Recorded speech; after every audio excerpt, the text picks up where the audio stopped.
Yeah, against this right back, Charlie's definitely.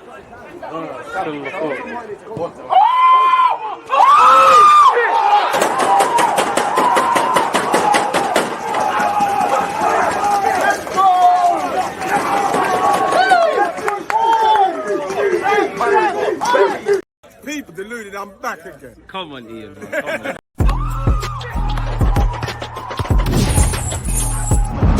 You always just have to run that. I think like.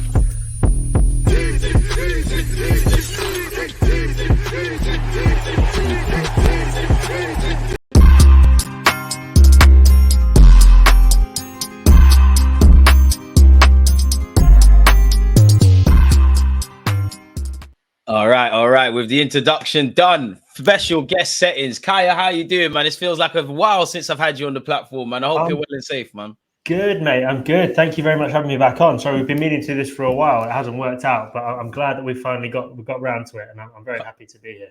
Come on, man. I appreciate the energy. I appreciate you for giving your minutes with me. I won't have you here too long, don't worry. But you being the journalist you are, you being the Arsenal fan you are, I think it was a great opportunity to pick your brains on everything Arsenal. The first thing I want to start off with, how do you feel in the life of an Arsenal fan? I don't look at the league table personally, but apparently we're top and we're into the quarterfinals now. He told you that. I learned from Wenger and Arteta, man. Oh, man. Yeah, man. Where you at? Yeah, good. I mean, it couldn't be going much better from an Arsenal perspective right now. Obviously, it's going to be a difficult run-in, and City away, Spurs away, United away, even Wolves away, Brighton away. There's a lot of difficult away games coming up for Arsenal now, and they need to basically, I think, win every single one of them. I don't think they can realistically afford to drop points beyond a draw, maybe in one of those games, and I think that's probably going to come at the Etihad if it's going to come anywhere. So it's going to be hard, and that's why when you see all these, I know you say you don't look at the tables, but all these sort of calculators and all these percentage statistics things saying that Arsenal are third favourites, that's why.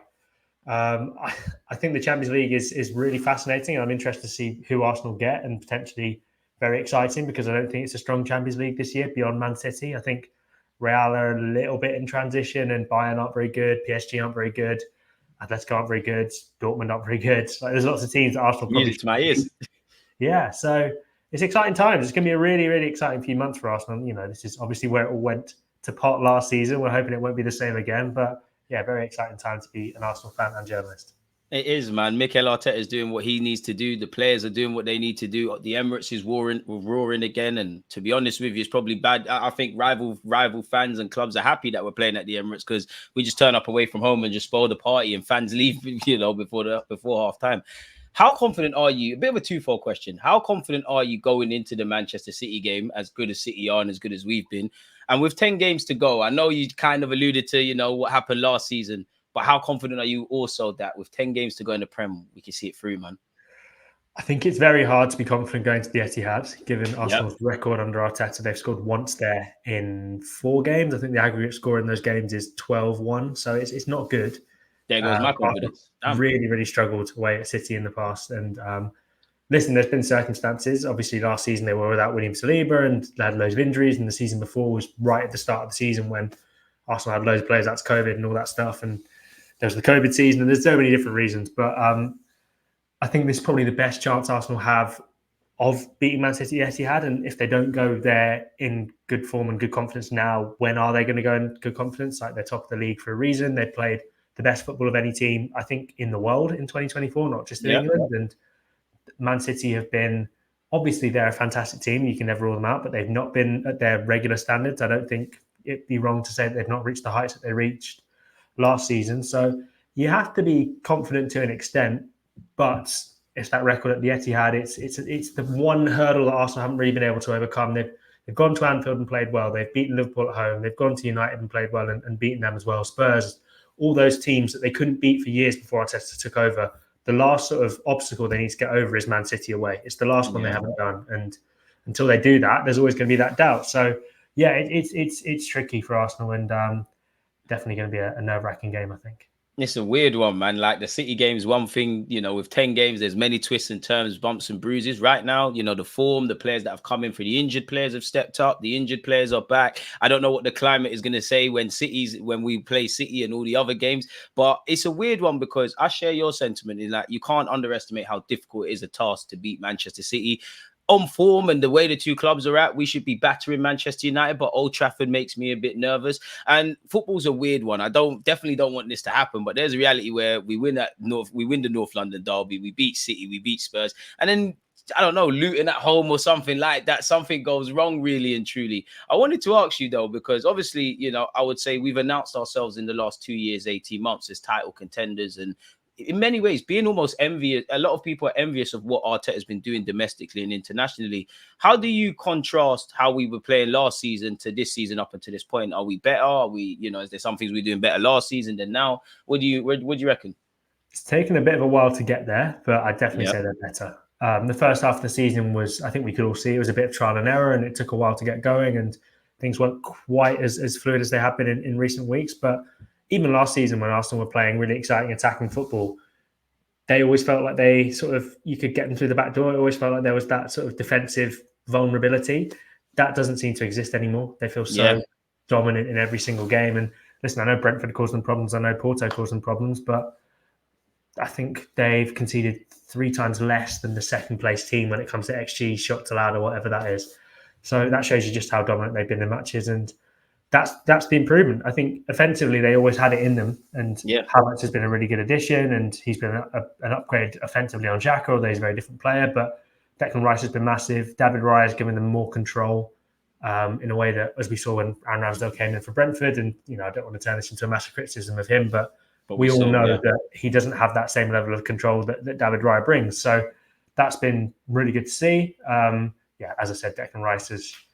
We could do a whole nother show on just how important he's been. Yeah, it'll be all day, man. And then you think Yuri and Timber still to come back. So the squad has improved. They've got depth in areas they didn't have last season. So let's say, God forbid, William Saliba picks up an injury over this international break in a way that he did last season. Arsenal a better place to cope. Obviously, they wouldn't want him to be out, and he's a really important player. But in the cover they've got is much better than it has been. And I think that's a really important thing. So many positions that's the same. And they've been out without key players for most of the season. Since August, really. Yeah, since August. And they've been able to cope with that pretty well. And now finally, as you said, the injured players are coming back. The squad's looking really strong, and it's building up nicely, almost too nicely. It's making me nervous. And that's the PTSD us Arsenal fans have. It's like everything's going great. Arteta is making us believe again. The players are, but you still have in the back of your mind, not anything necessarily with the players or Arteta. It just seems like it's us. It's the hope that kills you in life. And it just feels like when everything's going so right and there's no reason to be negative or be a bit pessimistic, you're still kind of weary. You set this segment up nicely because I was going to ask you, I want to ask you about the summer signings. What have you made of Kai Havertz? Because he seems like a revelation up front. We both know he came into this football club without any sort of grace, and it's been, it's been tough. What have you made of him? And it's a difficult question, that another part of it that I don't think you can answer. But is he a striker or a centre mid for you, or is he just a multifunctional German Swiss Army knife? So it's funny. At Burnley, he stopped by in the mix zone, and he was asked that exact same question, and he sort of laughed it off. He said basically, if I score, you say I'm a striker. If I don't, you say I'm a midfielder. It changes week in, week out. And I think he doesn't really care where he plays. I think he just views it as doing a job for the team. And I kind of view it the same. Some games are games where you want to play Kai Havertz up front. I think Brentford was a good example. Facts. A good example. He's a better target man than people give him credit for, because he's quite gangly, but he's really good in the air, and he wins a lot of duels, and he's quite strong.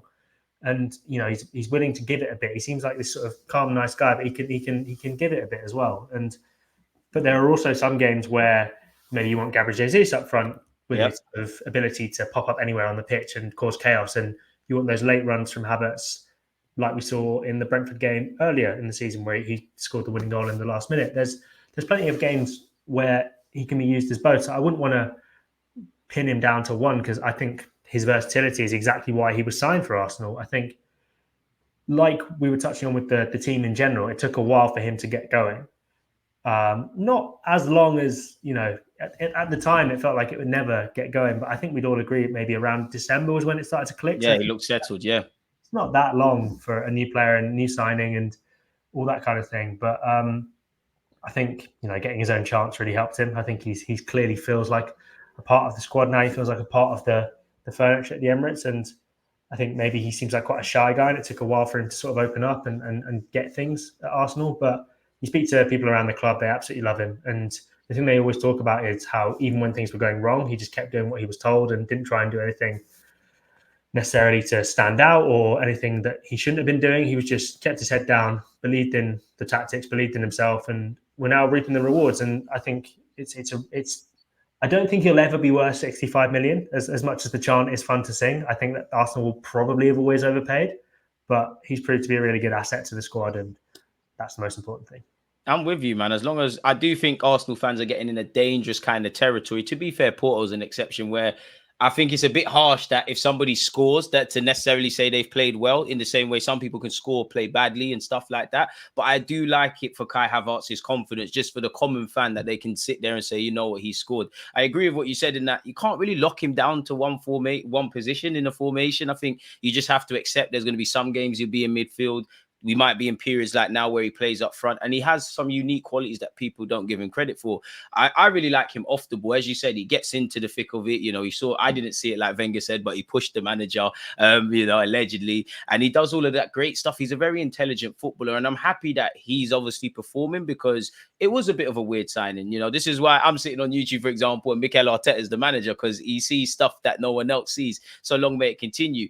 I wouldn't quite say to the same scale of negativity as Kai Havertz, but I do think Raya, whether it was because of Mikel Arteta saying I'll rotate goalies, people not necessarily seeing, a need for a goalie. Obviously, Ramsdale is a fan favourite and remains a fan favourite. What have you made of David Raya? Obviously, being a penalty hero is always going to help.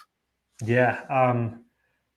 I think what he's offered Arsenal is the control that they were lacking. So everyone talks about Aaron Ramsdale's greatest performance in an Arsenal shirt as being at Anfield, where last season he was amazing and he kept it to 2-2 when Liverpool could have come back and won 4-5. And, some of the saves he made that day were outstanding.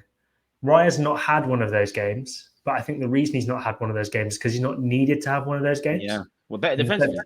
Yeah, exactly. Arsenal keep the ball with him in a way that with Ramsdale, maybe he goes long a bit more, maybe he surrenders possession a bit more cheaply, and maybe Arsenal are a bit more under the cosh and they lack the control and they can't wrestle it back, because possession in the Mikel Arteta team starts from the goalkeeper, and that's huge. And listen, we're not saying Ramsdale's bad with his feet. Like, we all remember when he came in for Burnley, we all went, wow. Yeah, we never knew you had that in your locker, yeah. That is what I think, you want to remember Ramsdale for, because sadly, I think, unless something happens to Raya, that Brentford game is probably going to be his last one in an Arsenal shirt. And you don't want to remember him for those bad times. You want to remember him for the good times when he first came in, and the good times last season as well. And they were all really exciting. So I think it took people a while to understand, because it's less obvious in front of your eyes, in the sense that when a goalkeeper makes a string of fantastic saves, you can all say, wow, he was amazing.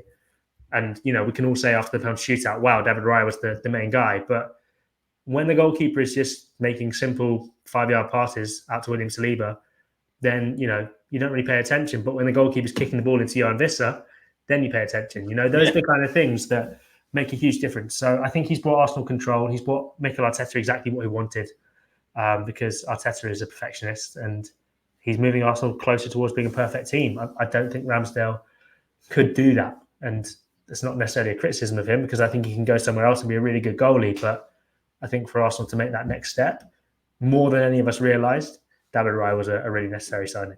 I'm with you with that. I feel it's unfortunate to Ramsdale that, after, PFA nominations, clean sheets, being part of the initial process of us becoming a better defensive side, obviously a fan favourite, a player that many of our fans, including myself, you identify with. Like, if you just met him in a pub, you wouldn't know that that's a Premier League footballer. He's one of the lads, and I get it. But unpopular decisions have to be made. Now, fair enough, if Arteta makes decisions and they're wrong, then we could have said, you didn't need to bring in Raya and what's going on with Ramsdale. but there's a method to the madness. And I also think people need to remember he did this with Leno for whatever reason. You know, Leno weren't perfect, but you could say there was other areas that needed to be addressed. So if that's happened better yet, for Ramsdale, it could happen to Ramsdale. And you would know more than me from what you see in the papers and stuff. Raya was a target early identified with Arteta. Yeah. Now, at the time, it couldn't happen. This summer, last summer, it could have happened, and it did happen, and it is an upgrade. I think Raya's calmness is a lot better. I think his willingness to stick to whatever Arteta asks him for. I know fans won't give Ramsdale a lot of credit when his dad is speaking and he says things like, I can't concentrate, it takes it out of context. Raya, especially Raya's post-match comments, he's a lot more of a calmer head, and I just feel that's his number one. And whether it's been Tierney, whether it's been Ramsdale, you know, one day it could even, I don't agree with it, but if there was someone 20 times better than Bukayo Saka, it could be that. But we have to be uncomfortable with unpopular decisions. It's not the same, but it's like when Pep walked into the City job. Joe Hart was a great keeper, was the talisman, was a fan favorite. That was the first person he got out of the team. Now, I think Bravo was the guy them sort of times. Yeah. That wasn't the idea, but you can kind of see why that happened. On the topic of Ramsdale, now, we know he's obviously a good keeper and he has moments of madness. But why do you think that happened against Brentford? Was it just one of those things playing out from the back? Was he almost too confident because he was trying them Raya-esque passes and whatnot? Or like, where would you be? Is it a mixture of things? Where would you be at with Ramsdale with that? Because unfortunately, first thing, I'm going to switch the light on in my room. Do your thing, man. Do your thing. I look like I'm in a hostage video otherwise. That's a bit better now. Yeah, I'm not under duress. I'm here of my own free will, just so you all know. Yeah, so your question about Ramsdale was a very good question, and I think the mistake comes from if you watch it again, we can obviously all see in hindsight that the easy pass is just a simple pass out to Saliba on the right, but Ramsdale just looks up just a touch just to see in the midfield, and we all remember those line splitting passes that he used to do when he first came in, and like I said before, it's like, wow, you know, we've not seen a goalkeeper do this at the Emirates, and I think he thought, well, this is my big chance to maybe get the Arsenal #1 shirt back. This is my big chance to show Gareth Southgate that I belong in the England squad. This is my big chance to show anyone who wants to buy me in the summer, look, I can do a really good job for you. And in that moment of indecision, whether to go for the Hollywood pass or whether to go for the simple pass, Johan Visser closes him down really well. And in the Premier League, at that level, you get punished. So that's where that came from. And I wonder if Raya wasn't there, if Ramsdale would have made such a casual mistake. He did make those kind of mistakes last season and they cost Arsenal in the title race. So I don't think you can say for certainty that it was Raya related, if you like. But yeah, it's the kind of mistake that a goalkeeper who's under pressure does. And he did similar ones in the reverse fixture at Brentford earlier in the season and he got away with it. He didn't get away with it this time. And it's a shame because he proved he's a good goalie in the second half. Like the save from Ivan Toney, I think that's better than the one from Nathan Collins a little bit later, the header, because I think the header is, while it's a good reflex save, it's the kind of save you'd expect most goalies to make, but Toney catches him off guard and he's still able to backpedal and make that spring. So he's clearly a great goalie, but I think he struggles a little bit with the mental side of the game in the sense that he allows himself to get a bit sort of swayed and he goes with the tide of the emotions instead of sort of keeping calm. And certain characters can do it, certain characters can't. And I think, you know, sadly for him, that's going to be the way he bows out. I think you said it there, man. I think it's just mainly the temperament and his ability to control those. I want Ramsdale to leave and do the best you can, but you removing that out of your game is going to take Aaron Ramsdale from not being Aaron Ramsdale. It's just balance. And I do think a bit of it is kind of what you're saying in that, I might not get an opportunity again. I need to show people whatever. And, you know, the Brentford away game was arguably worse. Obviously, this is the highlight, but that was arguably worse. You know, Declan Rice saved his bacon. It's just unfortunate that you are the reason you didn't get your last clean sheet if this is your last game. Obviously, it's never a good time to make those mistakes, but on the eve of half-time. And unfortunately, the critics of Aaron Ramsdale will just rather bluntly say, for as good as you are, that is why Mr. David Raya plays. And that is, I can agree with it really, really and truly, if I'm honest with you. If we look at Raya, what do you think being the penalty hero could do for him then? Give him a boost, like to what level and whatnot? Because he needed a moment like that, man.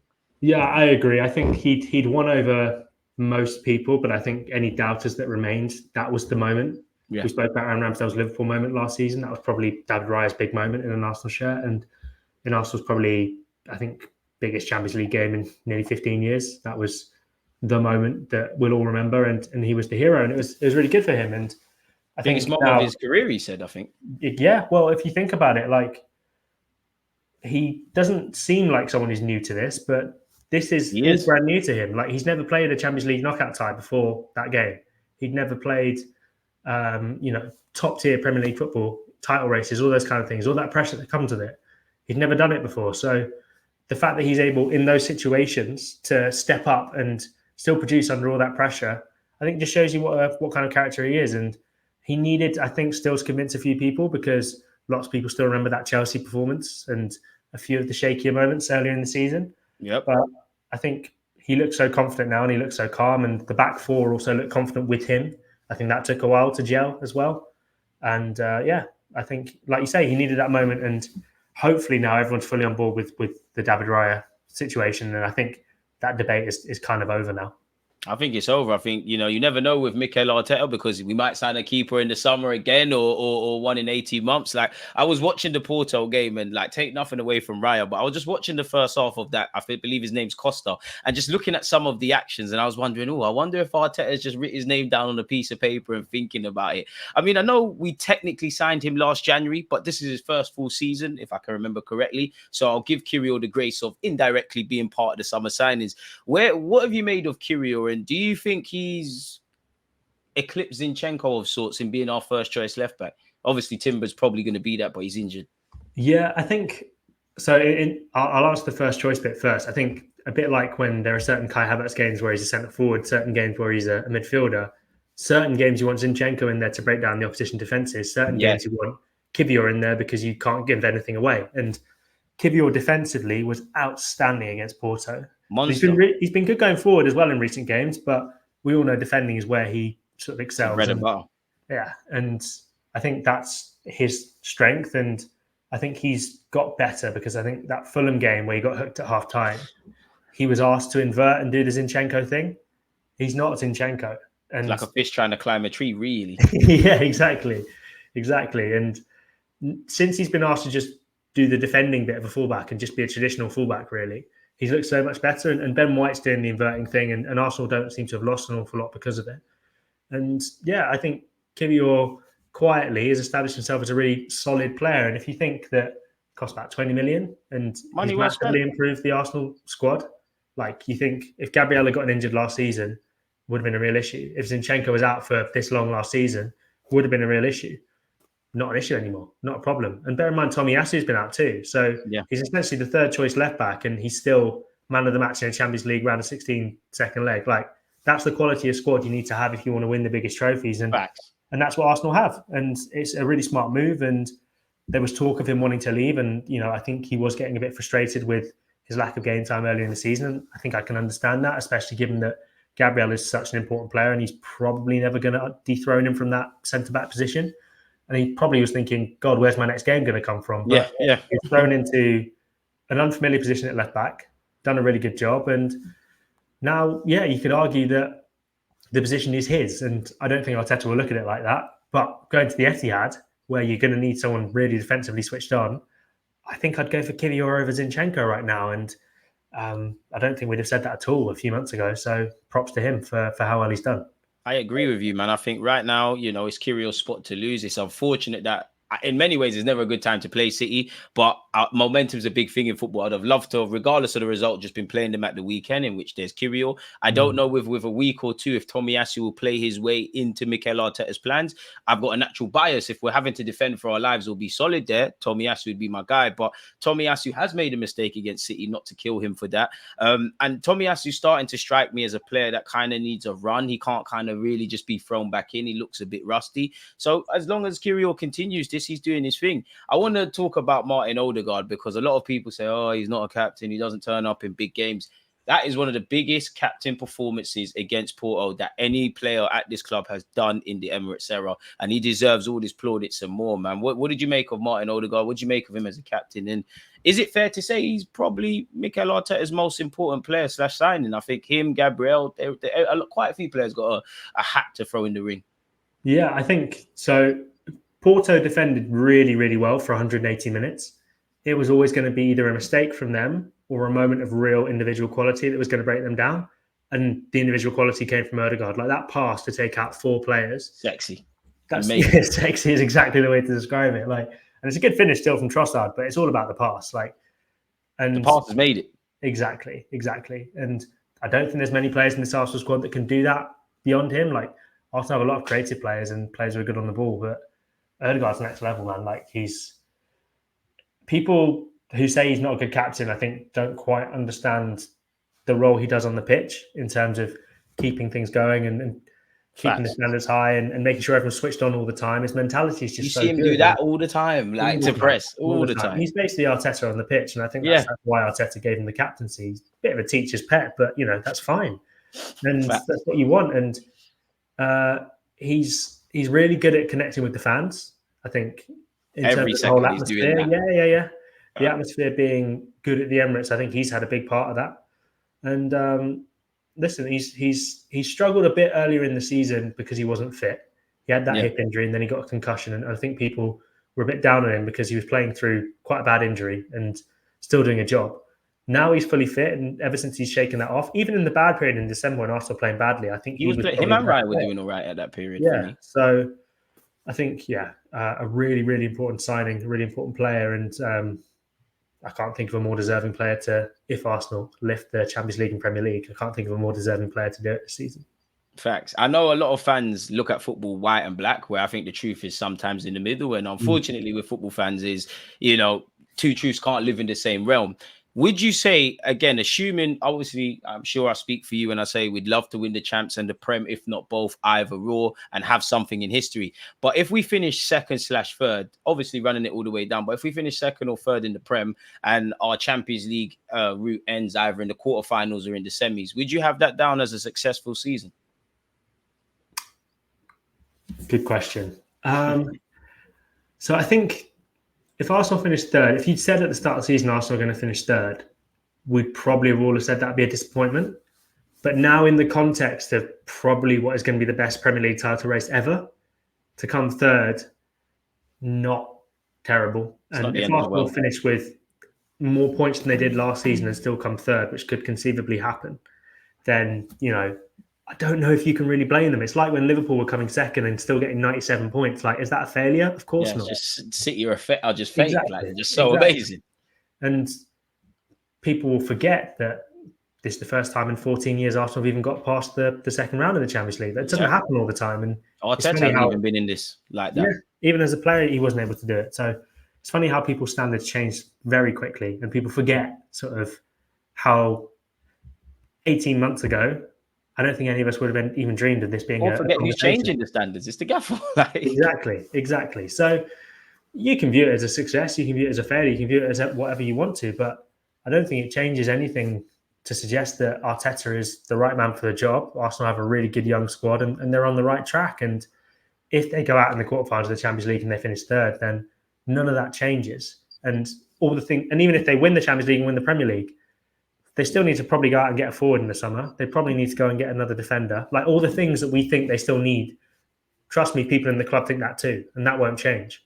So I don't think Arsenal's project, if you like, has been results driven in the sense that when they finished fifth, they didn't think, right, well,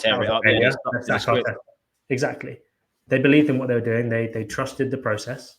And now, Arsenal are reaping the rewards. And it wouldn't be a step backwards to finish third after having finished second last season if it is in this title race. And it's a really good sign of how far Arsenal have come. And if people want to sort of look at that totally devoid of context, then more power to you. But I think just enjoy it for what it is, and it's going to get better. So yeah, facts. I think people need to accept that there's going to be teething issues along the way. I do personally feel we're in that scenario now of we've done the rebuild, or we've done the leg work of the rebuild. It's now coming over to, can we get one over the line? I urge patience. I understand Arsenal have been a sleeping giant for a while now, when Arteta is doing great things. The Emirates is roaring.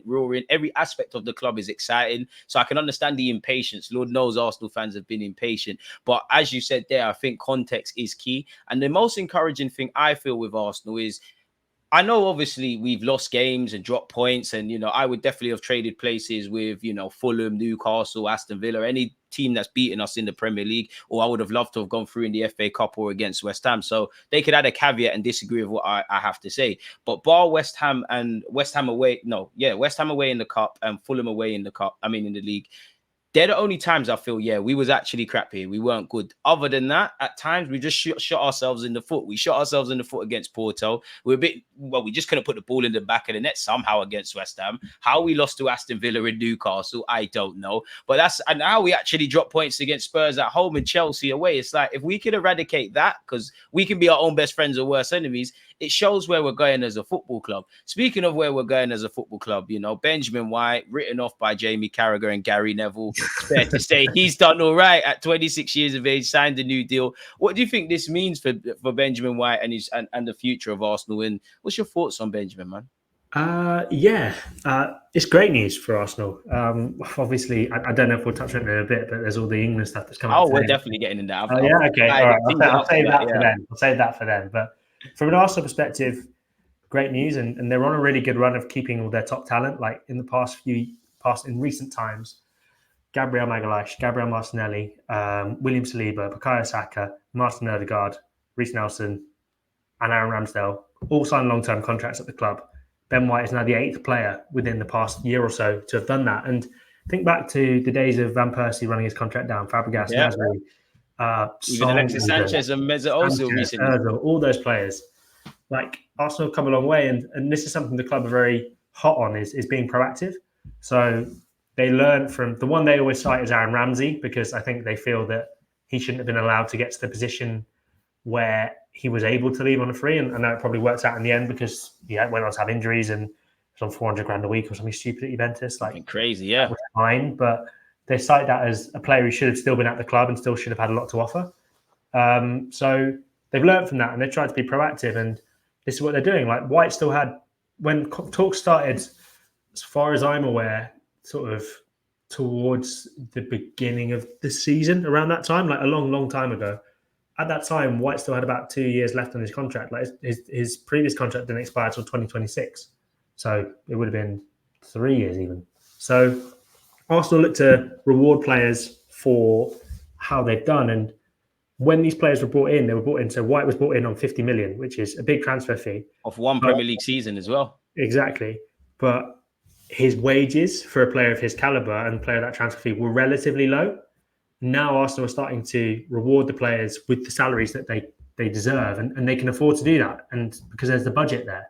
And it's a lot cheaper to give Ben White a pay bump of however much it is and find another £50 million defender. So it's smart in so many senses from Arsenal. And listen, White's a fantastic player, and it's great that Arsenal have been able to tie him down, and it was never really in doubt. But I think the fact that Arsenal are able to keep him is great news, and testament to a really, really smart strategy that has been in place and that has kept the core of this young squad together, that is hopefully going to go on and do all the things we really hope they will.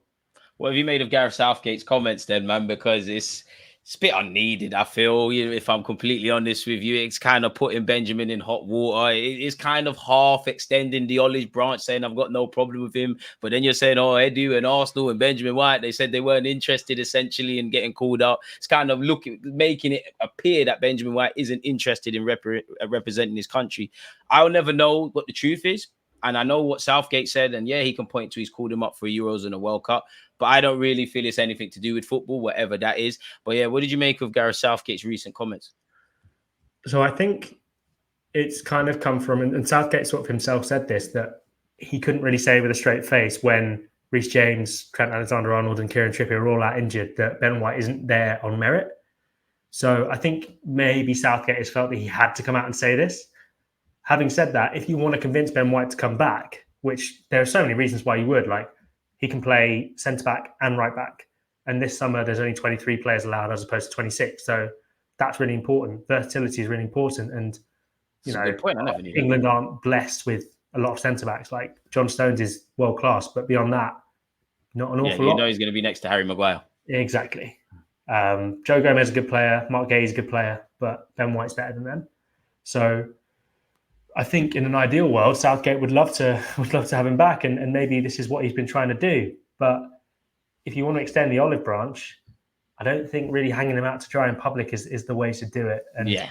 I think I get why Southgate went about it the way he did, but I don't think anyone was particularly surprised that Ben White wasn't in the squad. I don't think anyone was calling. Not even Benjamin himself, man. Exactly. So I don't think there was this massive media circus saying, "Oh my God, why isn't Ben White in the squad?" So he's kind of made a rod for his own back, and he's kind of been too honest. I agree. So I don't think he should have done it, Southgate. I think probably, if anything, it's had the opposite effect to what he was hoping, because I don't think Ben White will change his mind now, and I don't think he'll join up with the Euro squad in the summer, which will be a shame because England will be a worse team as a result.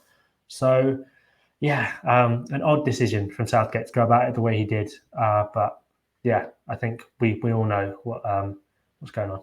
I'm with you, man. I'll be keen to see. I'm not saying I want Southgate to be sacked. I don't believe in him, but I never want anyone to lose their job. But I'll be keen to see what England look like away from Southgate and who that manager is. Now, if Benjamin White doesn't necessarily get called up in that sort of scenario and it's for anything more than football, or he's kind of been exiled, then I guess I'll review the situation. Keeping up the theme with fullbacks, it's just suddenly hit me. Like, there's rumours Tomiyasu is going to sign a new deal, and there's also rumours that Zinchenko could depart. And I think Zinchenko's got 2 years left on his deal. Personally, I think Zini will stay, but I don't know.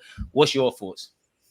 So I've not heard anything on Zinchenko leaving. I'd be very surprised if that happened because he's a really important player for Arsenal, and I know he's had his injuries, but they don't want to lose him as far as I'm aware. Tomiyasu, the contract is, as you've seen all the reports, like as we've reported on Football London, it's more or less done. It's a matter of when, not if. Obviously, he's been out injured for a while, which needs to get these kind of pictures done. Huh? He needs to get these kind of pictures done. Yeah, exactly. With the Shoba Realty in the background, then he'll be very happy. But yeah, it's like I say, when, not if, with Tomiyasu, and good to tie him down because he's a really good player, versatile, play in any position, very good defender, like you say, when he gets a run of games, which is annoyingly rare. But when he's able to get in the team, like we all remember before he got his calf injury, he was playing fantastic football. And it's a real shame. Especially in the final third. Yeah. So it's a real shame that he's been struggling with injuries again. But there's a player there, and a player who can play anywhere across the back line to a really high standard. And there's not many players in world football who can do that. So, yeah, great news that Tomiyasu will be staying even longer as well. I've got a couple of questions before I let you get out of it. The first thing was not actually that. Big up Mikel Arteta's comments on White. Charles Watts has said, I do expect Arsenal to sign a midfielder this summer, but a lot will depend on what happens with the midfielders they currently have. Where are you at with that? I would love 2 central midfielders. I am being a bit spoiled. I'm accepting that one will come in. I know there's a reality where Jorginho gets a new deal, Partey leaves. There's also a reality where Jorginho might say, you know what, I want to go back off to Italy, and we're unable to move Partey on. And we spoke earlier about Kai Havertz's versatility. You've got Fabio Vieira. I don't even know if he'll still be here, but Smith Rowe. Where are you at with midfield? And do Arsenal need to sign a midfielder for you to get to that next level or whatever? Like Charles says there's a lot of ifs, buts and maybes when it comes to midfield positions. Yeah. I think Arsenal are looking towards the future of that defensive midfield position, and they want to offer Jorginho a new contract, and talks have opened over offering him a fresh deal, which could last up to 2 years. But if they go out and get another player, kind of like you said, depends on what happens with Thomas Partey. And they were open to selling him last summer, but they couldn't find a suitable offer. If that happens again, then Partey's not a bad player, so they're not going to bomb him out. They're not going to terminate his contract, and he can play in multiple positions when he's fit, which is increasingly rare, but he can. Yeah. So it depends on departures. But if you look beyond Declan Rice in that defensive midfield position, El Neni 30, over 30, Partey over 30, Jorginho over 30, like. That's a position they're going to need to look to the long term in. And we've reported on Football London that Zubimendi's a player they like, and love him. Another player I think who's been linked is Douglas Luiz.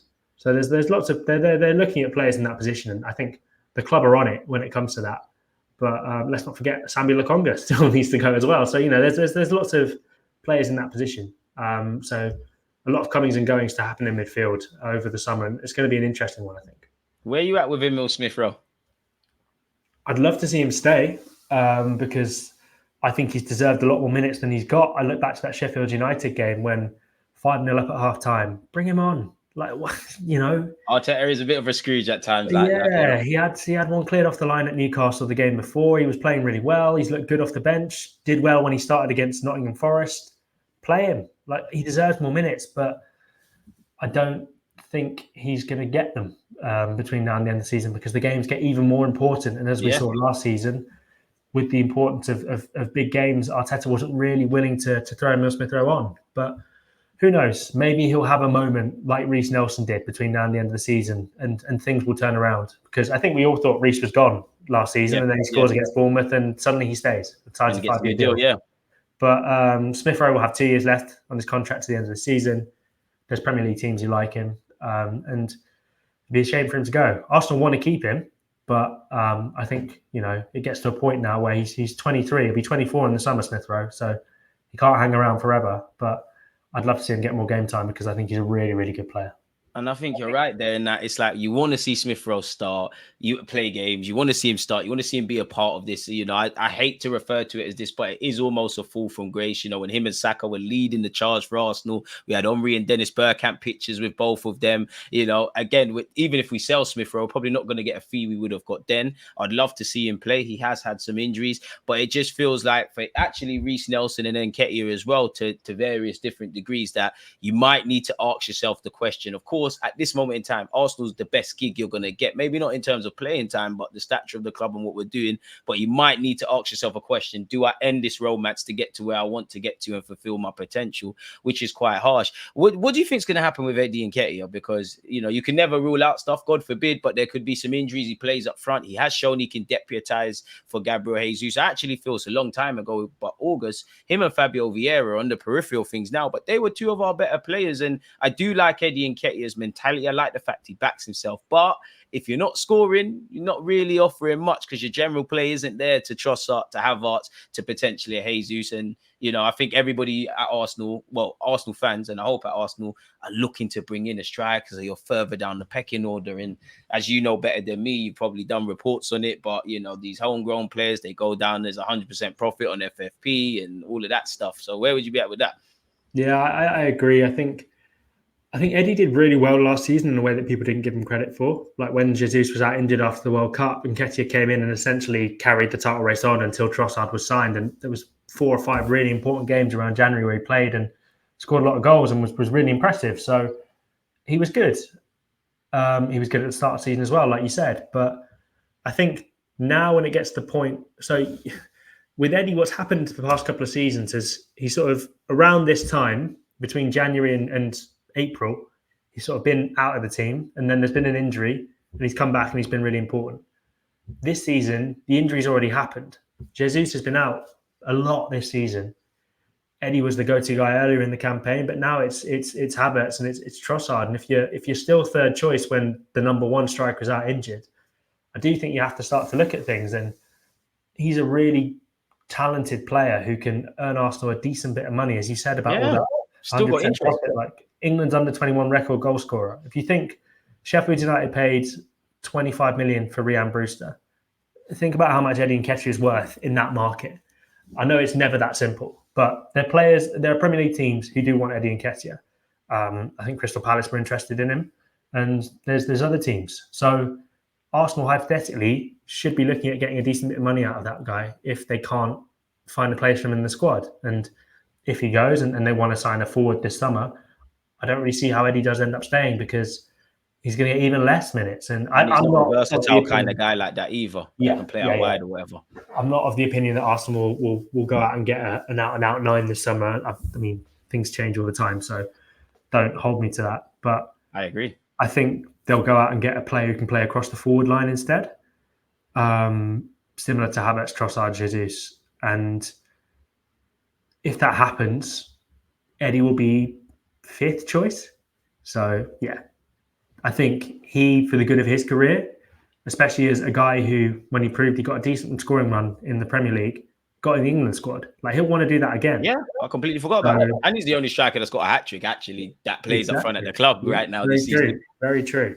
So there's a player in there, and there's a player who can do a really good job for a decent Premier League team. And there's plenty of Premier League teams with a lot of money. So, yeah, I think it makes sense for all parties. Yeah. Obviously, you're not an ITK and stuff like that. But do you rate our chances of Oshimen? Because apparently, based on what Charles Watts said here, before we got Gabriel Jesus, we had talks. I don't know why them talks didn't materialize, whether Gabriel Jesus was the right choice, whether for whatever reason Oshimen didn't make sense. You know, Oshimen could sit here and say, at a time, I wasn't Arsenal's first choice, so why would I give them grace now? And I know you indirectly just said, and I actually agree with you now in that I don't think we're going to get an out-and-out forward. I know Arsenal fans would love that. Haven't had that since Aubameyang. But I just think we're going to get someone that has a quote-unquote strong catalogue of goals that can just chip in and do what he's doing to go with what we're doing now. But where would you rate the chances of Oshimen, for example? If, or whatever.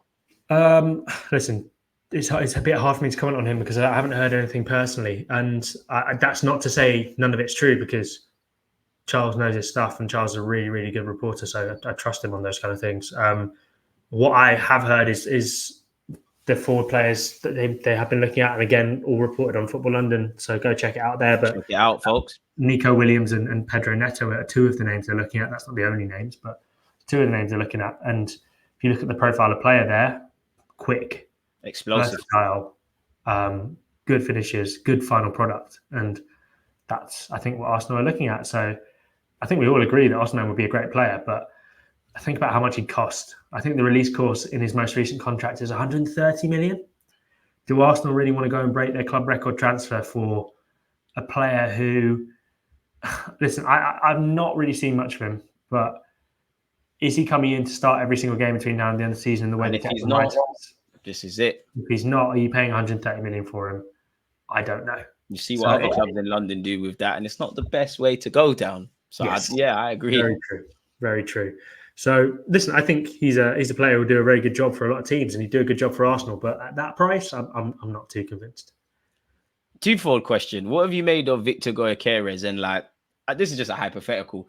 If in theory Chelsea were open to selling Mudryk, would you be open to going through that? Because Arteta did want him. I know hindsight's a wonderful thing, and he's not doing the best. But yeah, because you mentioned versatility, this sporting lad Victor Goykeres, I can't pronounce his name, seems like that. And yeah, obviously Mudryk. Maybe Arteta could get a trick out of that. Yeah, Gyökeres can play anywhere across the front line. So fits the bill for sure. Scored a lot of goals in Portugal. A lot of goals, man. Got a lot of, I think, assists as well. So he's a good player, clearly. And he knows England. He's played Coventry in the Championship, was at Brighton before that. So the Brighton seal of approval is always strong.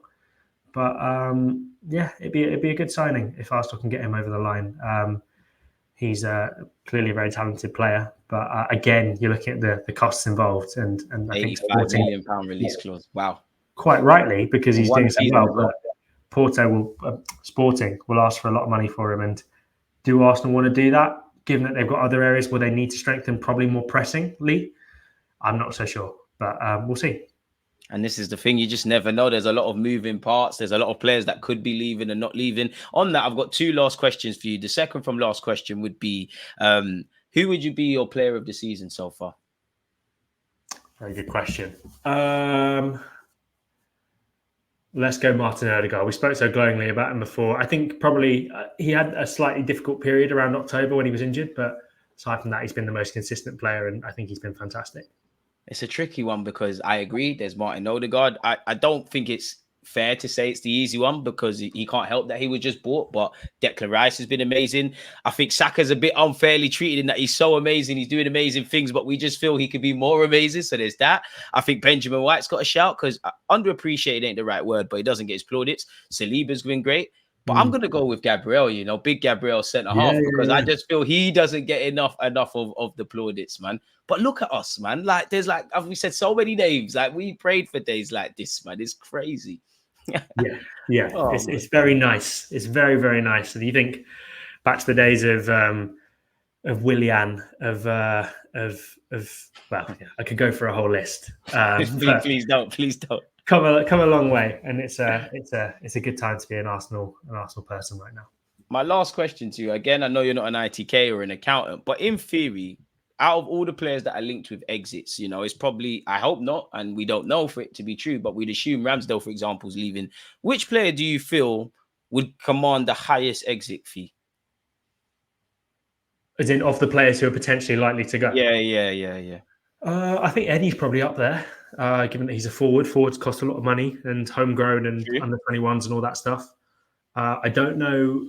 I think with Ramsdale, it's a bit tricky because I'm not sure how many teams are willing to pay more than what Arsenal paid for him, in the sense that Arsenal already knocked some money off that fee as well. On there. Yeah, so I don't know if they get profit on 24 million. I think Arsenal have done well this summer, given that he's essentially been a backup now. So yeah, I'd go with Eddie. I feel like I'm missing someone really obvious in my head, but I'm going to stick with Eddie for now. I would go with Eddie because, again, despite him being a bit part player, as you said, he's become an England regular. I know people don't rate Eddie Nketiah and think he's not going to be an amazing guy, and I don't know what the future holds for him, but he is still relatively young for a striker, and you just never know with game time. And I do think one thing that I like about Eddie Nketiah, away from his mentality, is he proves people wrong. I mean, the man got released from Chelsea. He's wearing our number 14. Football's a funny old game of opinions, and he responds to a lot of adversity, and you just never know. I think Smith Rowe could have got a decent fee, but he's not playing.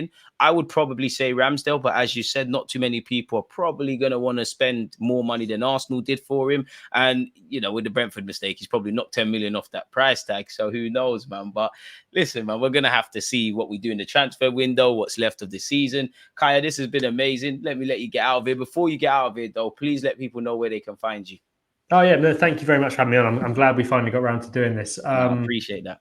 So, yeah, all my reporting is on the Football London website. I've given it enough plugs throughout the show, so please do go and check it out there. Twitter is at Kai Kaynak 97, also on Facebook, which is just Kaya Kaynak Journalist. So you know where to find the guy. Again, if you lot agree or disagree with anything we've said, if you've got your own personal spins and opinions on the various questions we've asked of Arsenal today, people, please let us know. But on that note, I'm going to let you and Kaya get the hell out of here. Appreciate that, my dude. Take care for the rest of your evening. And hopefully the next time we do this, the good times continue, my dude, man. So yeah, appreciate you for coming on the platform. Peace. Safe, man. There's always just that active and that defending. I think it's like